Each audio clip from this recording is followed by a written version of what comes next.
and welcome to the third and final meeting this evening. This time I will convene the City Council meeting. My name is Dennis Buckley, Mayor of the City of Beech Grove.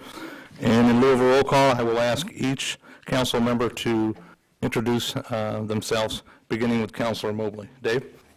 Dave Mobley, City Councilman at Large. Dave Harrison, City Council, District 5. Dan McMillan, Clerk Treasurer. Craig Wiley, City Attorney.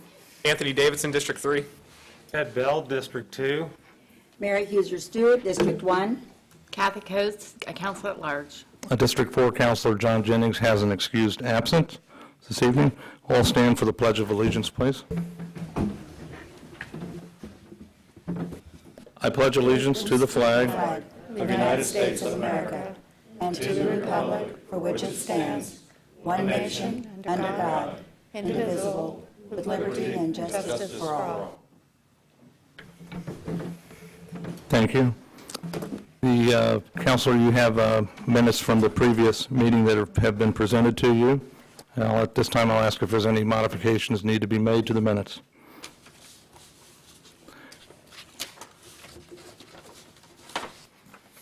If not, I will ask for a motion to approve the minutes as presented. I'll make said motion, Mayor. Second it. All those in favor signify by saying aye. Aye. Those opposed, the same sign.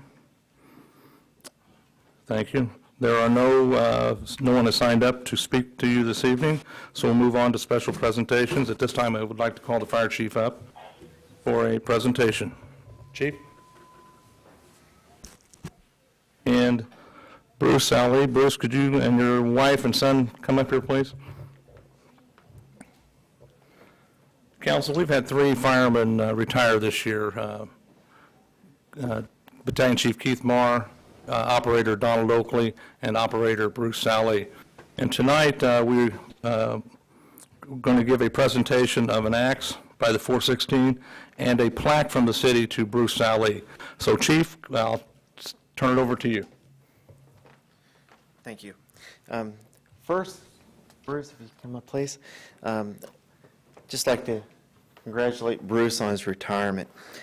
Bruce was appointed into the Beech Grove Fire Department October 12th of 1985 and has faithfully served the citizens of Beech Grove as a firefighter paramedic, and he was an operator for the city when he retired. He's had a long and lustrous career here, and I'm very proud that I worked with Bruce, and he's done an excellent job. Bruce, I'd like to give you this plaque in appreciation for your dedicated service to the citizens of Beech Grove. The fire department greatly thanks you for your service.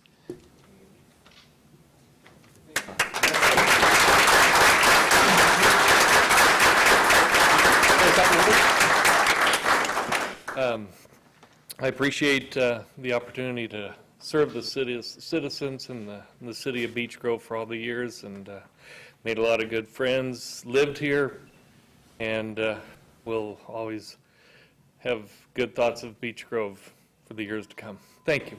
Stay right here. You're trying to give me that axe for years. On behalf of the local 416 and the IFF, we'd like to honor you with a axe for all the years of service at which you have done here at Beech Grove Fire Department. That is wonderful. That is beautiful. Wow. Thank you. No problem. Thank you. I appreciate that. Enjoy retirement. Thank you. I am. Congratulations, Bruce. Thank you.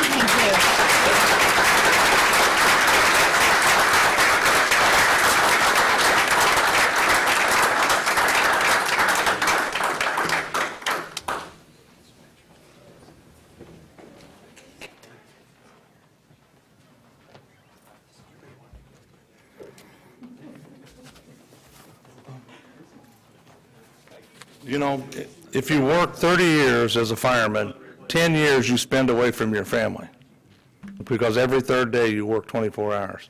So it takes a special person to do what Bruce did, but it also takes a special wife to put up with it. I know, because I have one. So I wish Bruce nothing but the best. He'll feel guilty through his first check, and then that will be it.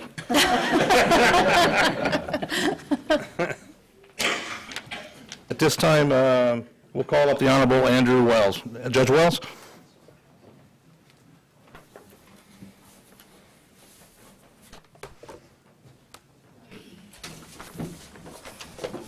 Thank you.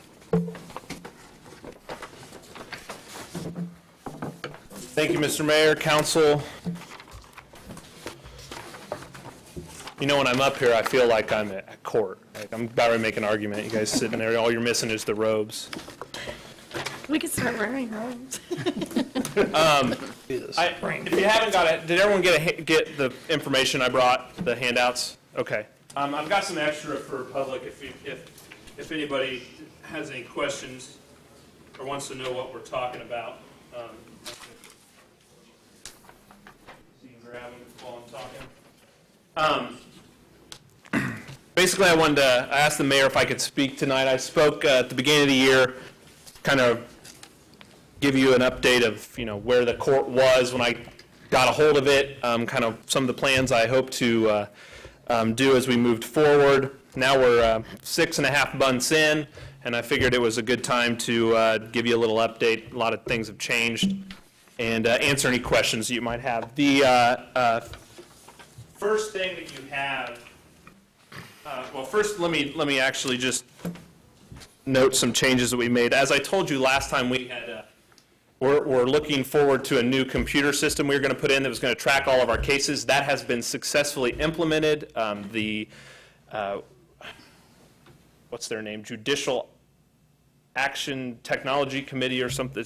We call them JTAC. They're from the Supreme Court. They came out for a couple weeks, worked with Cindy, and I think they worked with the police a little bit too on the e-ticketing aspect of it. But basically now, instead of writing a ticket in a book and then dropping the tickets off and filing them with the court, the officers write tickets on what's called e-ticketing. They hit enter or click submit or however, and then it electronically files in the court. Same with the state police and any other law enforcement entity in Marion County that files in our court. If they have e-ticketing, they can just drop down, select Beech Grove City Court, hit enter, boom, it's in.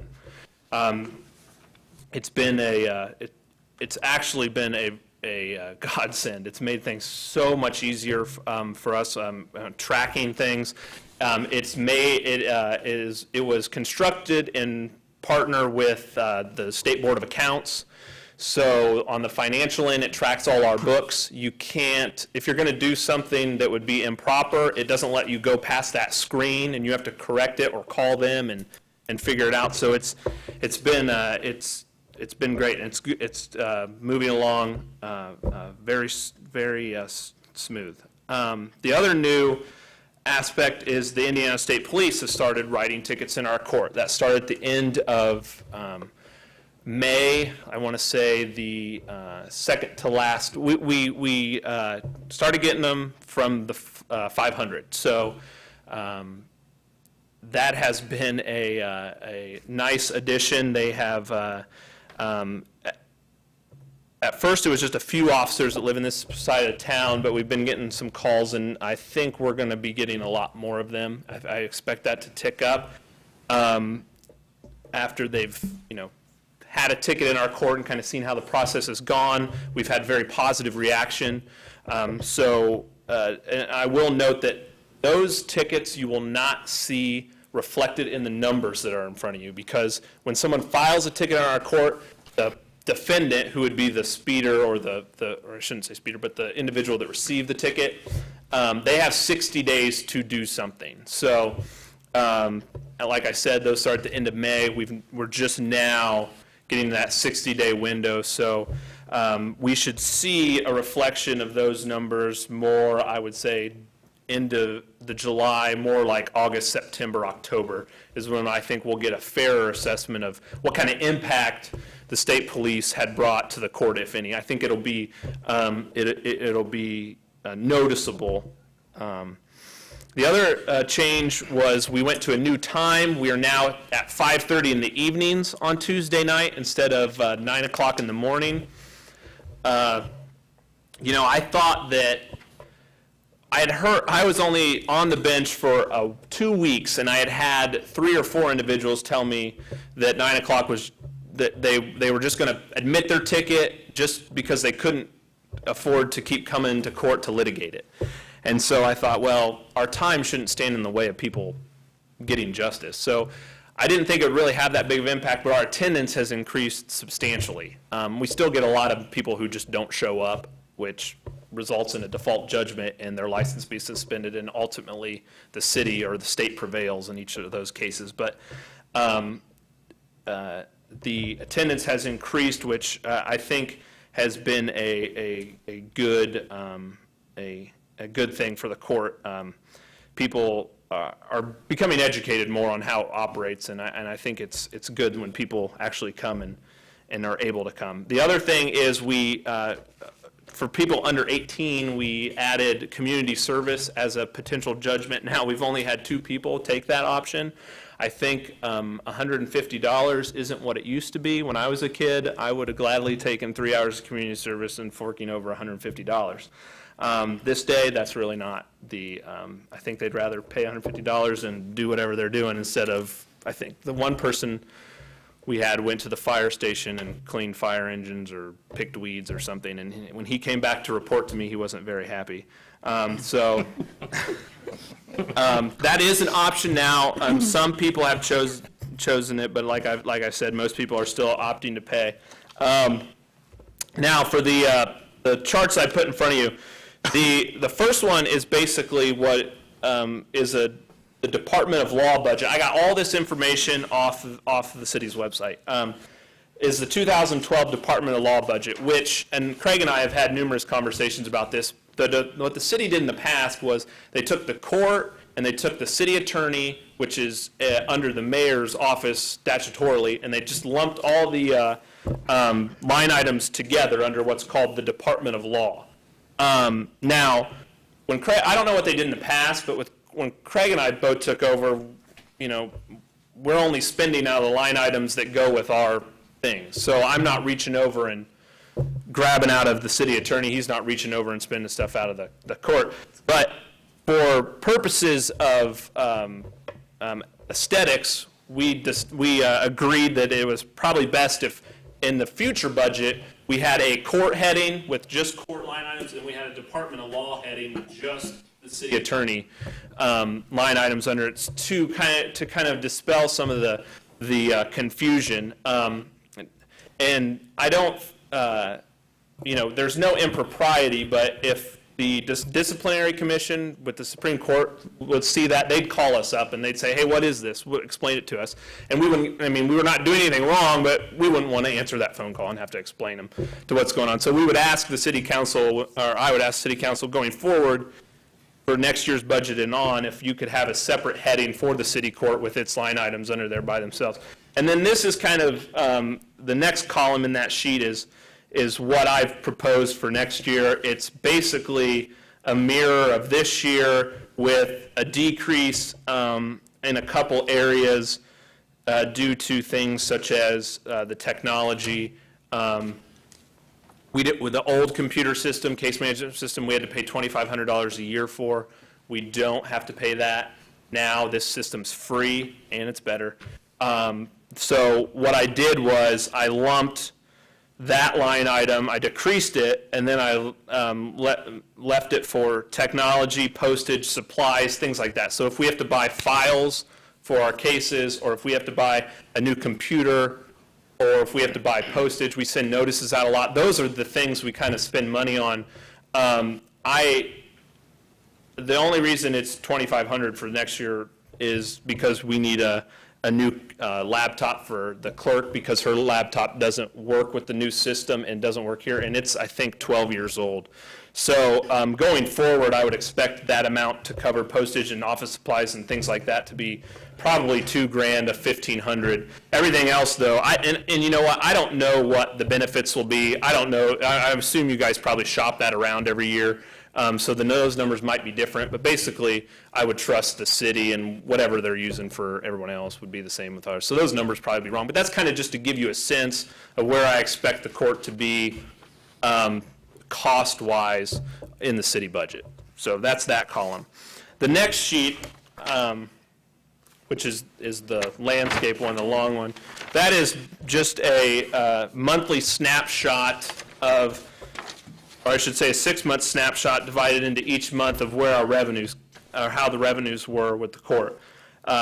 As you can see, the number to the far left is the gross disbursement, so that's all the money that comes in for that month, and then it's divided out as to how we have to, who we send in the check to. So basically, the court, money-wise, is kind of like a clearinghouse. We don't hold on to money. So when someone pays a ticket, it sits with us till the end of the month, and then it is being divvied up according to statute.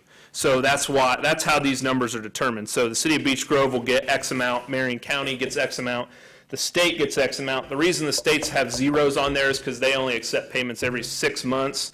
Unless you change computer systems, then you pay them twice, which is why ours is like that. And then they do this bizarre thing, I talked about it last time, where we pay the city, we send the city a check, and then the city has to then pay the county another check for jury fees. So that's that second Beech Grove to Marion County line item, or line in there.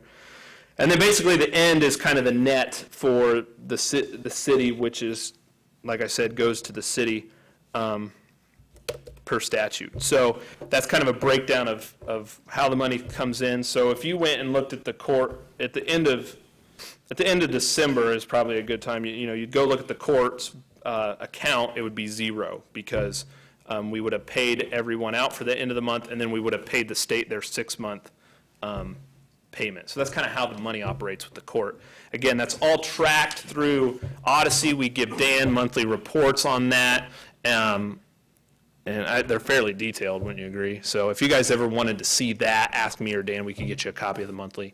But basically, that's that form in front of you. I'll also bring your attention to one other item with the money. It's called the Clerk's Perpetuation Fund. The way court costs work, and this is going to get really in the weeds, and I apologize, but every single cent of the court costs is divvied up to something. So when I say, 40 grand here and this line item goes to the state of Indiana, that is actually broken down into a bunch of other little things that it's going to, and funding projects throughout the state.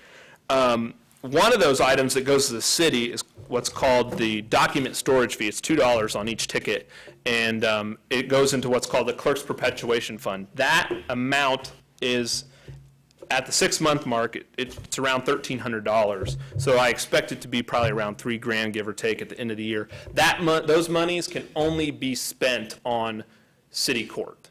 So when you're budgeting for us, you got at least $3 grand that is right there. So that's a little bit about the Clerk Perpetuation Fund. And then lastly, I have, I gave a snapshot of the months. Let's see. Yeah, I gave you the cases filed in June or May and June. So this is another good thing about our new system is at the end of the month, we can run a report and it shows all the cases filed for the month. So the one that's stapled is June. We had 204 filed, and then the one that's not stapled is May, 198. So that wasn't a big difference in those two. But you can look and see, hey, these are the ordinances that are being written on the city. If it's got 4 numbers, so like 71.25, that's a city ordinance. If it's 9-19-10- that's a state code. So you can look and see what the officers are writing on and what's kind of getting written in, or what kind of cases are getting filed into our court. Now, again, this doesn't give a breakdown as to how many of these are paid, how many of these are still being litigated, how many of these are been dismissed. We do that at the end of the year, and I'm sure I'll have a nice fancy spreadsheet for you guys to look at then too. So if you have any questions, feel free to ask. Yeah, Craig. Just so the public and the council understands, on the city attorney line items, 2013, it's your expectation that these be captured in another budget. Yeah, I don't want you to look at that and think, hey, I'm suggesting spend nothing on city attorney next year. I'm just saying, and if you look, the headings are different on those columns. So that column says court, so those are removed. I didn't want to put together a proposed Department of Law because that's, Craig and the mayor's. It's a distinct possibility. So no shots at my reasonable attorney fee? Yeah. All right. Very well, thank you. Might be able to get a deal with the public defender, Mr. Mayor. Do we have any other questions? We're done, thank you. Okay. Council members? Yes, sir. I just wanted to comment on the proposed $75,000 savings that we're going to have, hopefully, in 2013, is what it appears. No, that's kind of what Craig was asking. What those are city attorney, Department of Law. That's not going to necessarily be a savings unless Craig has a super discount for next year. And if you look, the headings are different on the top there. So it's department and again, we're still fighting with the former way, the way that they formally did the budget here, and it was anything legal related was captured under Department of Law, and it needs to be separated. So that's kind of what that is.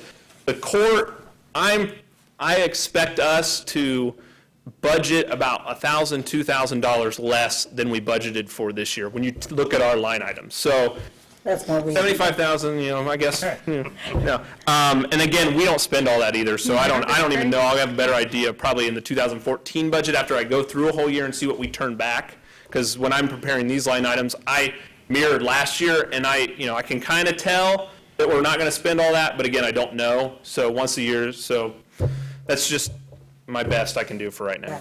Gotcha. Well, hey, I was giving you a little bit of perk there. Thought maybe that was possible. I expect to save $1,000, $2,000. So, and again, in the future, that should be more because that new computer system doesn't cost us anything, and it'll be a savings throughout.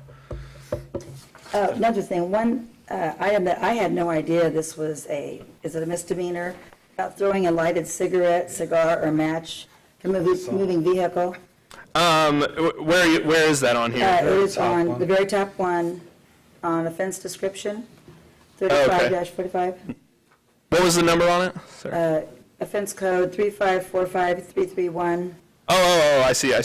On the June, that is that's state code right there. So someone violated state code, and that person must have paid their ticket because I haven't seen him in court. I haven't seen that case. But yeah, throwing a lighted cigarette or cigar from a motor vehicle is an offense.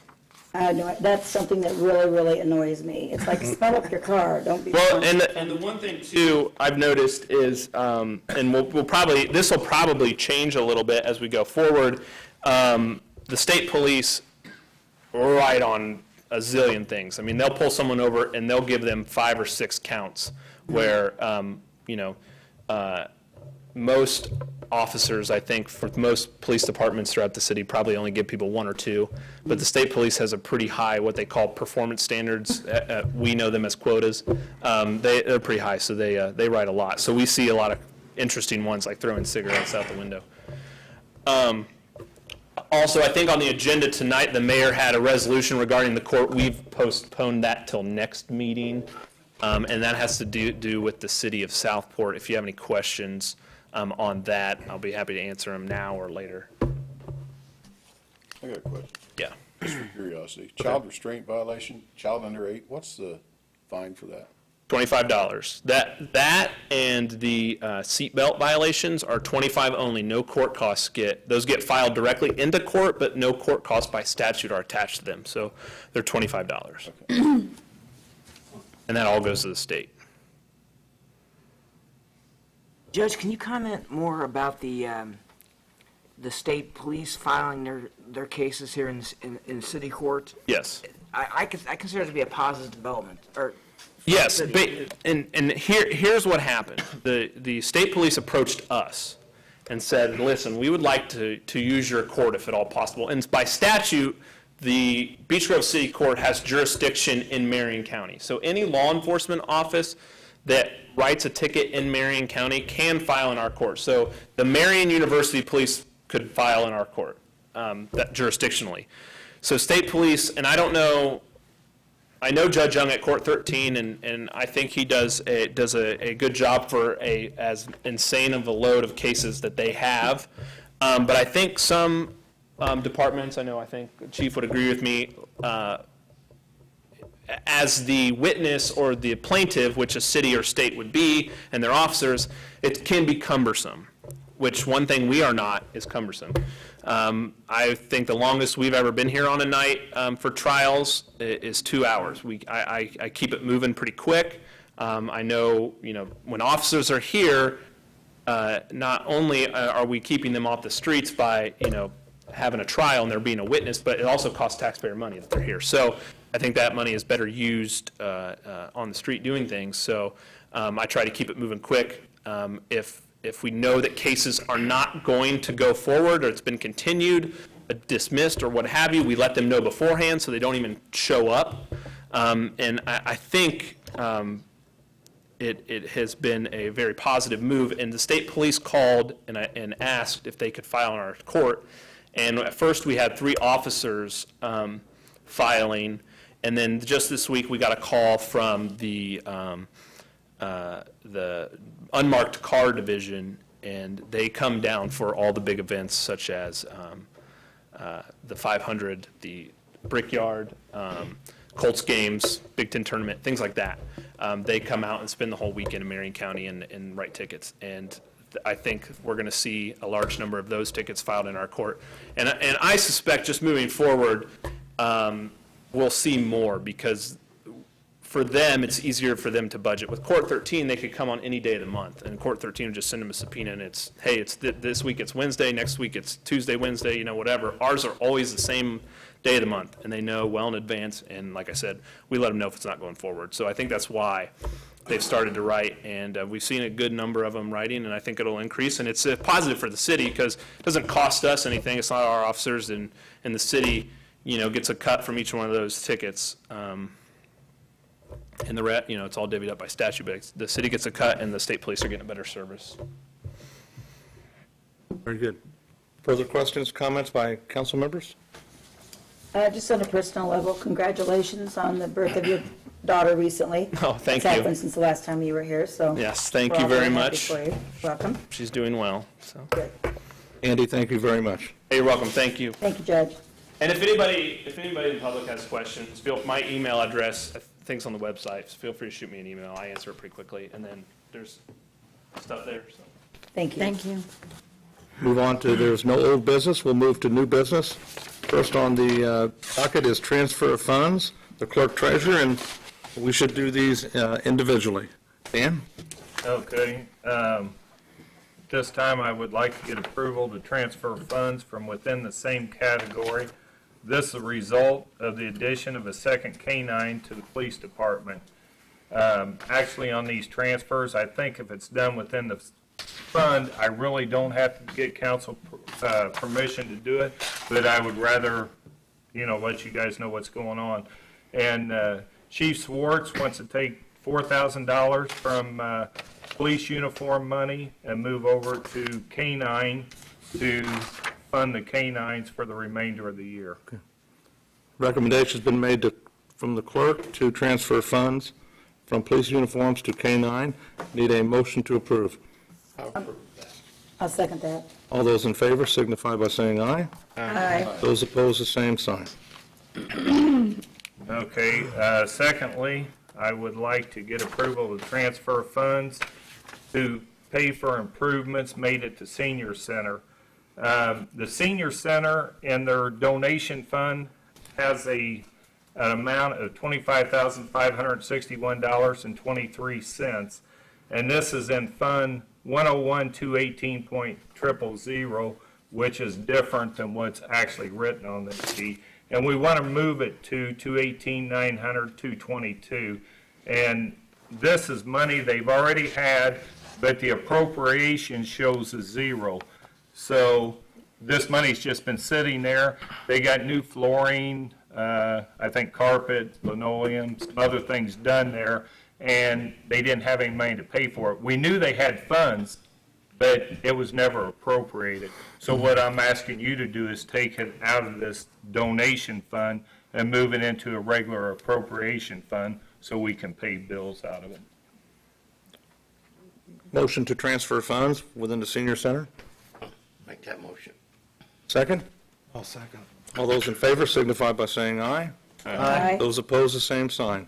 The last one, Dan? Okay, the last one, I have billed the Beech Grove Schools $21,000 for the school officer program from July 1st, 2012 to December 31st, 2012. Upon receipt, I asked that $4,000 be appropriated to the, excuse me, the police temporary fund, and this is going to pay the part-time police officer that's going, or the part-time police personnel that's going to do the IDACs for the city. At the present time, we had nowhere to take this money from. So, and then the $17,000, the remainder of that, be deposited into the general fund. And what we're actually doing there, we'll be billing the school twice a year, $21,000 each time. So we're going to be bringing in $42,000. The problem Mark ran into was the fact he needed to pay someone immediately, and so this was a good fit because this money was going to come into the city for this, and it is for the police officer. It's actually in the school. It's their half. All right, thank you, Dan. Motion on the table to transfer funds within the police department? I'll make said motion. Second? Second. All those in favor signify by saying aye. Aye. Those opposed, the same sign. Move on to Resolution Number 5, 2012, Beech Grove Public Library easement. Councilman Davidson, you want to introduce that? Sure. Resolution 5, 2012, resolution of the Beech Grove Public Library and the City of Beech Grove regarding transfer of interest in real property. Whereas the Beech Grove Public Library owns certain real property located on north side of Main Street across from 11th Avenue, and whereas the City of Beech Grove desires to improve Main Street, which will require the transfer of interest in a portion of the above-mentioned real property by the library to the city for the purpose of constructing such improvements. And whereas the interest in the property required by the city is a temporary construction easement. And whereas Indiana Code 36-12-3-5, subsection B, provides that the library board may 1, sell, 2, exchange, or 3, otherwise dispose of real property no longer needed for library purposes in accordance with Indiana Code 36-1-11. And whereas Indiana Code 36-1-11-8 authorizes the transfer of real property between governmental entities upon terms and conditions agreed upon by the entities as evidenced by the adoption of a substantially identical resolution by each entity. And whereas the city desires that the library board authorize the transfer of the interest in real estate to the City of Beech Grove, and whereas the library desires the library board authorizes the transfer of interest in real estate to the City of Beech Grove as a donation without compensation.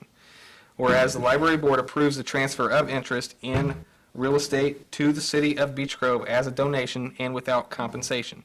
And be it further ordained that the president of the library board of the Beech Grove Public Library has authorized, empowered, and directed the execution of any and all documents and to take all action necessary to effect the transfer of interest in real estate from the library to the city.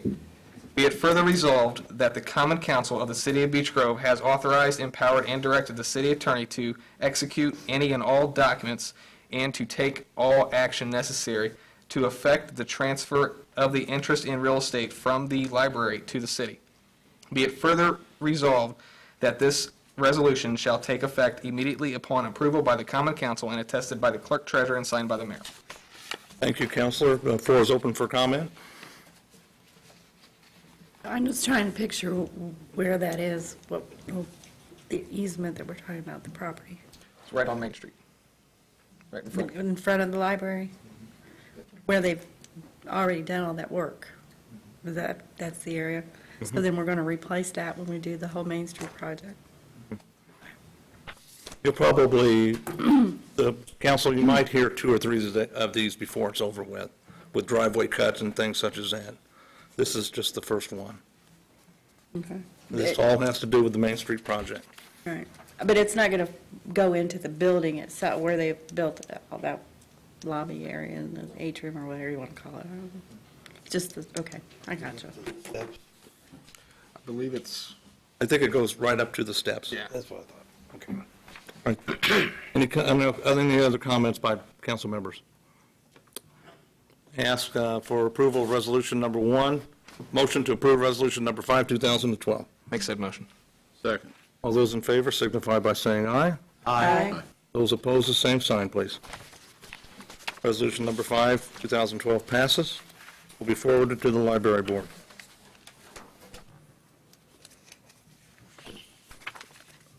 Next order of business is resolution number 6, 2012, amendment to the comprehensive plan of the city of Beech Grove. Resolution number 6, 2012 is a resolution that amends the comprehensive redevelopment plan that was approved by the Common Council of the City of Beech Grove, Indiana on April the 15th, 2008. Whereas the Beech Grove Comprehensive Redevelopment Plan is a blueprint of a plan the city is attempting to follow, and whereas from time to time the city may cause to amend the Comprehensive Redevelopment Plan, and whereas the Comprehensive Redevelopment Plan's address the CSX Amtrak properties as well as the South Emerson Avenue corridor redevelopment, and whereas the city should make every attempt to promote redevelopment throughout our city, even in areas that may not be addressed by the Comprehensive Redevelopment Plan. On page 2 is I'll go ahead and read this. Be it further ordained that the Common Council sees as just to amend the Beech Grove redevelopment plan. Be it further ordained that the Common Council of the City of Beech Grove, Indiana finds cause to amend page 140 of the Comprehensive Redevelopment Plan to read as follows. Beech Grove Integrated Redevelopment Plan, page 140. Delete in its entirety and replace with the following. And the following is in bold print. Beech Grove Senior Amendment. The redevelopment of the property known as the Rock Pile located at the corner of Shaft Street and Churchman Avenue represents the type of redevelopment project the Beech Grove Redevelopment Commission hopes to add as a promotion of senior living. A major reinvestment such as a senior living community will minimize blighting factors caused by abandonment of properties that have been identified as having at least a partial contamination. The Beech Grove Redevelopment Commission, BGRC, finds that projects such as Beech Grove Senior can provide affordable, safe, sanitary, and buildable housing that will promote a higher quality of development in surrounding vacant or near vacant properties that face or meet Emerson Avenue. The presence of one blighted property in a neighborhood will have a negative impact on the market value of several properties nearby. Because of this consideration, urban blight has a multiplying effect on what is seen as virtually every urban area in the nation. The central purpose of the BGRC is to offer the community an opportunity to create a more successful future through consensus and careful action on detailed redevelopment strategies. The redevelopment strategy. The BGRC finds that the above amendments to the redevelopment area and the Beech Grove Comprehensive Redevelopment Plan, BGCRP, represent single extensions of the redevelopment strategy that was initiated previously and stated in the Integrated Redevelopment Plan. The Beech Grove Redevelopment Commission has specifically sought to encourage reinvestment and redevelopment by existing companies and property owners, improve existing thoroughfare corridors to enhance traffic flows and encourage redevelopment of property on major corridors, redevelop thoroughfare corridors in order to reduce truck traffic impact on residential areas, and attract and encourage new investment and new interest from real estate investors seeking commercial and industrial redevelopment opportunities. The Beech Grove Redevelopment Commission hereby finds that the previous defined redevelopment strategy continues to be viable for these amendments. Be it further ordained that the Common Council has found it just to amend page 140 of the Comprehensive Redevelopment Plan in its entirety. Be it further ordained that all components of the Comprehensive Redevelopment Plan are still in effect and may be used to further redevelop our city. Be it further ordained that this resolution shall take effect immediately after passage by the Common Council, attested by the Clerk Treasurer and signed by the Mayor. The floor is open for comment.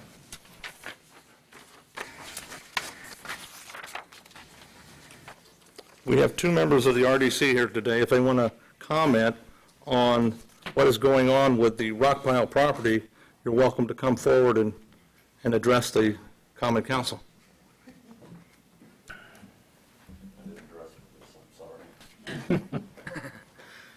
Hi, I'm John Morgan. I'm with the Redevelopment Commission. Right now, we're pretty much in negotiations with NRP Group. They are seeking funding to clean that property through the state.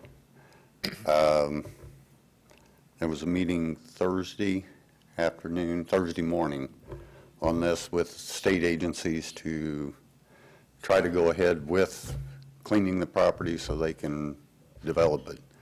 It's my understanding, I don't know, don't quote me anybody, but I believe it's about an $11 million project they're going to put over there. So it's going to do nothing but improve that area. Have any questions? The two members of the Redevelopment Commission and myself, along with representatives from Ice Miller and NRP, met with the Indiana Housing Commerce Division last Thursday, and we are applying for a community development block grant in the amount of $950,000 to clean that property up behind the police and fire station, and another $450,000 to provide infrastructure for redevelopment. We will know within 60 days whether we receive that grant or not. This is part of the process because the state of Indiana would like to see if this meets the criteria for comprehensive redevelopment of your city, and what will it do for your city, and how the city government what do they have to offer to this plan. So one of the criteria is if it's not in the comprehensive redevelopment plan, we need to get it into the redevelopment plan. And how we do it is the council approves a resolution. And then we will submit this with our application for the community development grant. So tonight, this is why we have read this, and I ask that the council approve this so we can move forward. Any other questions? John? Over here. Yes. I hear you, I just don't see Yeah. I'm here. I remember the last time you talked about the NRGP, or what, PG? NRP group, right, okay. At any rate, whatever, when you spoke, you were talking about maybe using our brownfield money to help them. Is that at this point, not I gonna don't know that we can. So they went ahead and working on their own? bull by the horns. They want to get on this property as quick as possible. Well, that's why they were encouraging. applying for That's this good. $950,000 grant. Okay, I just wondered how that worked out. Thank you. You're welcome. Any further questions or comments by council? I'll ask for a motion to approve resolution number 6, 2012 as written. I'll make said motion. Second? Second. All those in favor signify by saying aye. Aye. Those opposed, the same sign.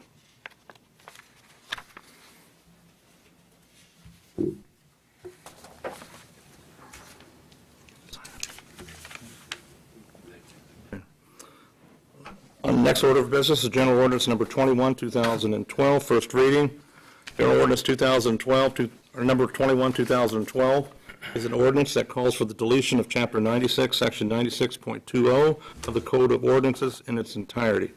Whereas the City of Beech Grove's Department of Public Works conducts trash pickup on a daily basis, and whereas the City of Beech Grove's Department of Public Works delivers all of its trash to Govanta and/or the Southside landfill for disposal, and whereas the City of Beech Grove's Department of Public Works does not deliver trash in their position to any other landfill site or dump site.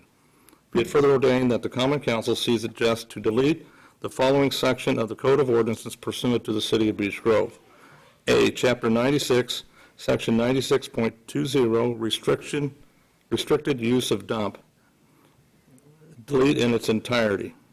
This is an ordinance that has been on the books since November of 1962, and it pertains to the dump out by Jones Chemical. And we obviously don't use that anymore, so this needs to come off of the books. So be it further ordained that the Common Council finds that the previous legislation pursuant to Chapter 96, Section 96.20 adopted by the Common Council is outdated and no longer applicable. Be it further ordained that all ordinances or parts of ordinances in conflict herewith are hereby repealed. Be it further ordained, Chapter 96, Section 96.20 shall be deleted in its entirety effective immediately upon approval of the Common Council, attested by the Clerk Treasurer and signed by the Mayor. Floor is open for comment. If not, I'll ask for a motion to approve General Ordinance Number 21, 2012 on first reading only. I'll make that motion. Second? Second it. All those in favor signify by saying aye. Aye. Those opposed, the same sign. We will carry the second and third reading over to the August 6th meeting. Next on the agenda, General Orders Number 22, 2012. General Orders Number 22, 2012 is an ordinance that amends Chapter 73 of the City of Beech Grove Code of Ordinances by adding Section 73.13. Section 73.13 addresses portable basketball goals left on local streets, courts, cul-de-sacs, and alleys.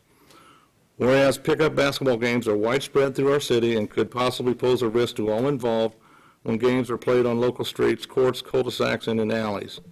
And whereas portable basketball goals are placed on local streets, courts, cul-de-sacs, and in alleys under the jurisdiction of the City of Beech Grove by people who desire to play basketball. And whereas at times portable basketball goals are not removed from local streets, courts, cul-de-sacs, and the alleys when people quit playing basketball. And whereas an ordinance has already been established that prohibits children from playing in the streets under the jurisdiction of the City of Beech Grove. Now therefore be it ordained by the Common Council of the City of Beech Grove, Indiana, that amends Chapter 73 and adds Section 73.13 of the Code of Ordinances of the City of Beech Grove, Indiana. Be it further ordained that the Common Council of the City of Beech Grove finds cause to amend Chapter 73 and add Section 73.13 of the Code of Ordinances for the City of Beech Grove, Indiana, that reads as follows. Section 73.13, portable basketball goals. 1. Portable basketball goals are prohibited from being placed on a local street, court, cul-de-sac, or in any alley that is under the jurisdiction of the City of Beech Grove. And 2, portable basketballs shall not be left on sidewalks. Be it further ordained that the Common Council finds it just to amend Chapter 73 and add Section 73.13 of the Code of Ordinances for the City of Beech Grove, Indiana. Be it further ordained that all ordinances or parts of ordinances in conflict herewith are hereby repealed. Be it further ordained that this ordinance shall take effect 60 days after passage by the Common Council, attested by the Clerk Treasurer, and signed by the Mayor.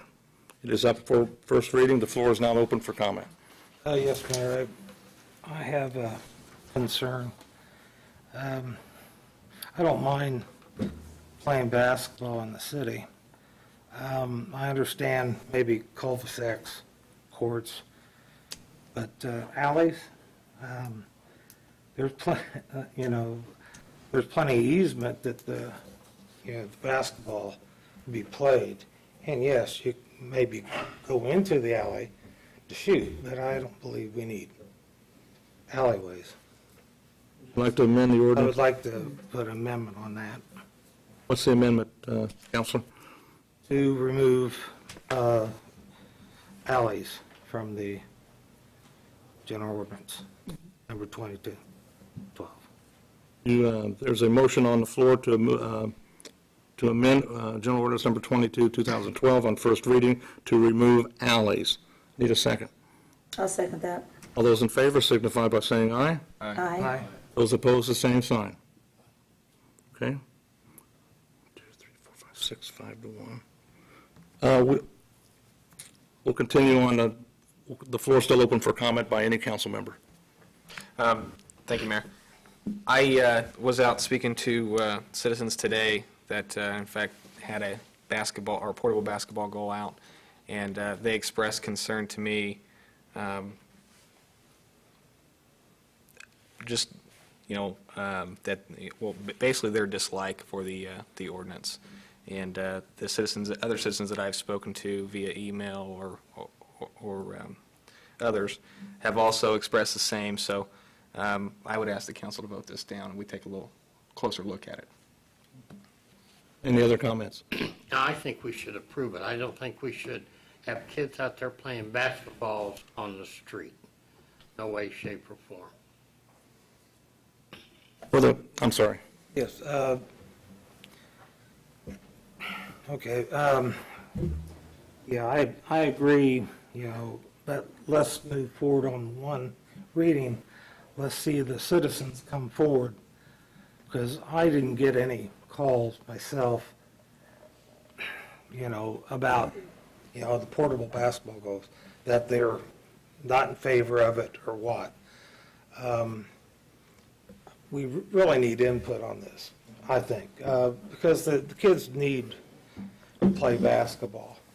I understand the danger in playing in the streets. Cul-de-sacs, I'm not really too sure of, but I understand that from talking to some people that the Postal Service is having problems delivering, getting around some of the portable basketball. Because they don't remove them when they're Yeah, finished, and right. that's the, And they really need to remove them and be responsible for that. The postmaster here in Beech Grove sent me a letter back in February and asked for help. They have motorized routes down in South Grove, and they were having trouble delivering the mail because of the basketball goals. Well, at that time, I wasn't really to the point where I could bring this to the council's attention. And so it kind of just laid there until about 2 weeks ago. And we started researching it, and I told the postmaster down here that I would bring it to the council's attention and see what they would like to do with it. His desire is to see them, they don't want to see them eliminated, and nobody does. They would like to just see them moved when they get done playing basketball. mm-hmm. So, Chief, can you come up and comment on it? Yeah, I was going to ask him.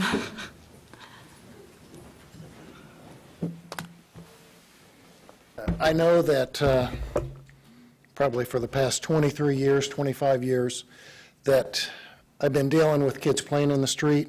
Probably past 10 or 15 years, we've had portable basketball goals. And it's a problem. It is. The kids will get out and play, and cars will come up to them, and they won't get out of the way. That's a hazard. About them being left in the street or on the sidewalk, that's not a hazard to us, and it's not a hazard to anybody.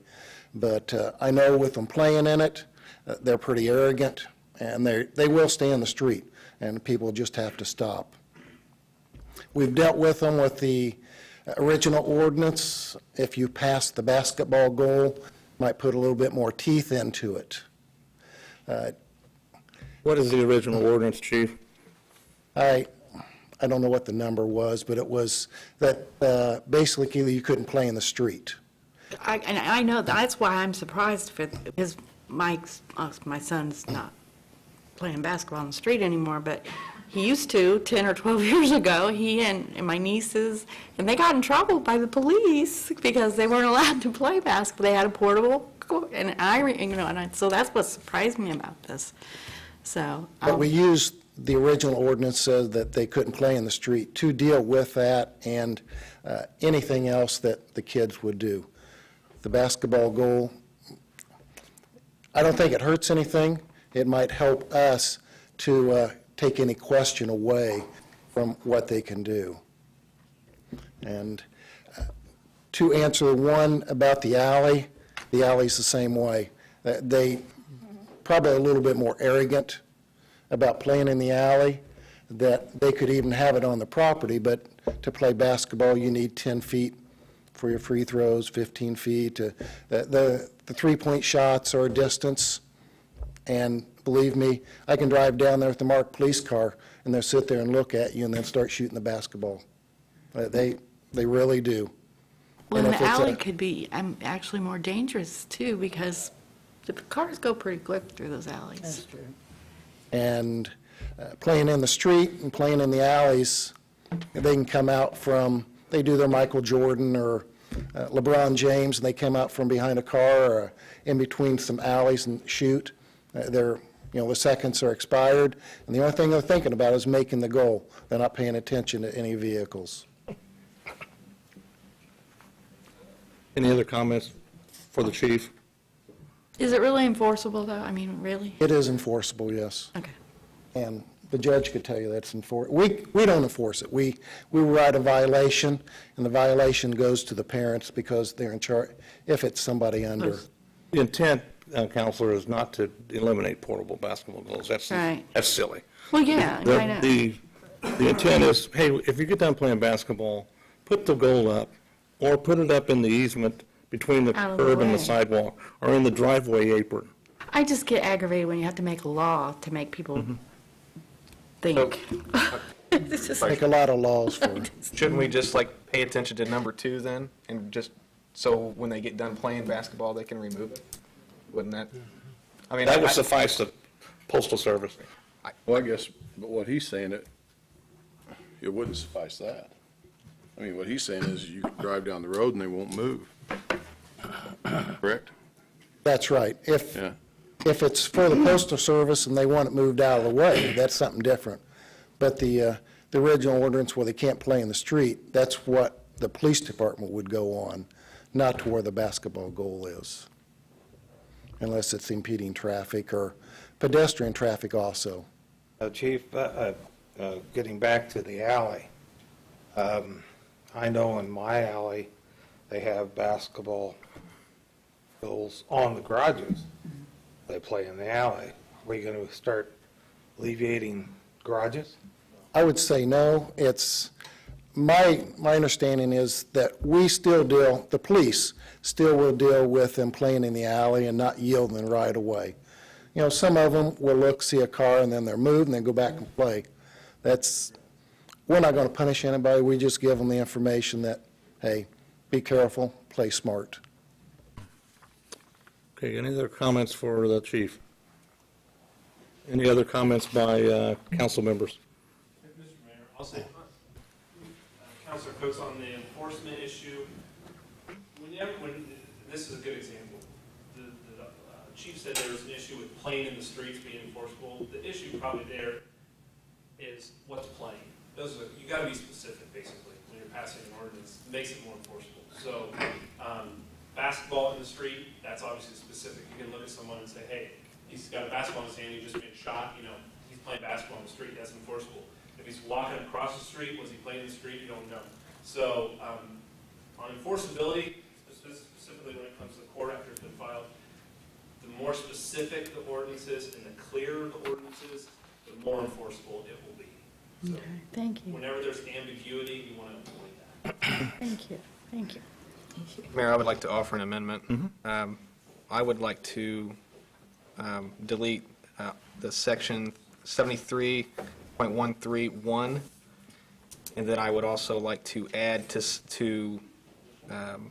section 2 there, where to read, portable basketball goals shall be not left on sidewalks or streets. You heard the amendment from Councilor Davidson. Motion to approve, or to second? I'll second. Where is that? 2, 4, the second one? Councilor, repeat your amendment, please. Sorry. It's to delete the section 73.13, number 1, and then add to number 2 to read, portable basketball goals shall not be left on sidewalks or streets. There has been a motion and a second by Councilor Bell. All those in favor of the amendment signify by saying aye. Aye. Those opposed, the same sign. Aye. Can we have a voice, or? Wait, I- we're opposing what he just read. Which one are we voting on? Councilor Davidson made a motion to delete number 1 Right. Okay.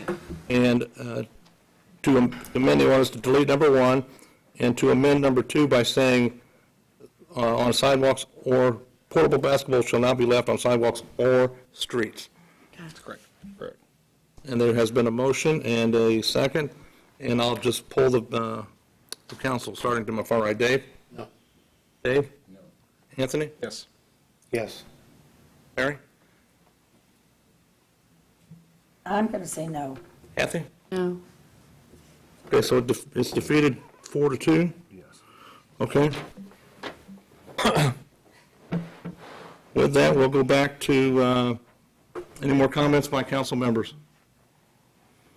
It's for a motion to approve General Orders Number 22, 2012 on first reading. Before you do that, what happened to Ed's? Ed stays, because this one was defeated. Okay, so we're deleting the alley? Mm-hmm. Okay. And it's up for approval on first reading. Need a second. Second. All those in favor signify by saying aye. Aye. Those opposed, the same sign. Nay. Aye. No. Passes 4-2. Okay. And it will go to second and third reading at the next meeting on August the 6th. Okay, who made the original motion to pass this? Dave Dave. second. Who made the original motion? I don't think we had a motion on it. I thought Ed did. Yeah, I did. Okay, all right, Change. Ed and Dave, okay. Thank you.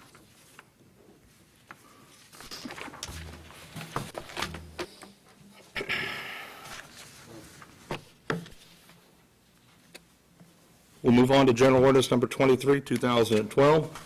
General Ordinance Number 23, 2012 is an ordinance that amends Chapter 96, Section 96.04 of the City of Beech Grove, Indiana Code of Ordinances.